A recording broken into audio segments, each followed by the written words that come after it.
Hey y'all, it's Anne with Doubting Believer, and I am going to talk about, surprise, well, some of you are not going to be surprised at all, but encouragement. You know, the Bible calls us and tells us that we are called to lift one another up and encourage each other along the way. So it is biblical. We are called to encourage one another. And I have come to believe that encouragement and being an encourager is one of the easiest, best ways to change our world. Let me explain a little bit. Y'all, it's so easy. It requires so little effort on our part to be an encourager. And the thing is, there are lots of different ways we can encourage people, and there are some ways that we may not think of as being encouragement, but they are. So kind of learning what it means to be an encourager and being intentional about that. That is the most effort we have to put into this. It doesn't cost any money. It doesn't take a whole lot of time. And the fact is, once you begin to understand all the ways you can encourage people and you start to be intentional about it and it becomes a habit, you no longer even have to be intentional. You don't have to think about it. It just becomes part of who you are. So it has to be the thing in life that I think requires the least amount of effort on our part that yields the greatest amount of good for other people. Now, are there other ways that we can do good that take a lot more effort, a lot more time, a lot more money? Yes. But when it comes to literally the very least we can do, I think that is encouragement. And it makes such a big difference. The ratio from the amount of effort we put in to the difference it makes is just, it's astronomical. It really is amazing. And why would I say it's a way to change the world?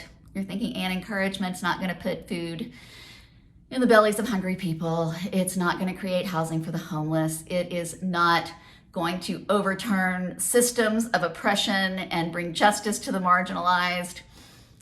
Well, no, not directly.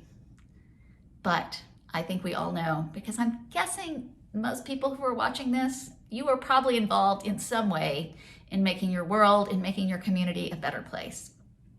And we all know that even though the arc of history bends towards justice, that arc can be exhausting. And working for change, working for good, working to make the world better for everyone, it can be discouraging. It is a long game. It is a marathon, not a sprint. And we all get discouraged along the way. So if we can also be the people who are encouraging one another in our journeys, you could be the reason, we could be the reason why people keep going, why people are encouraged to continue to do good in this world, to continue to love their neighbor, to continue to work for justice.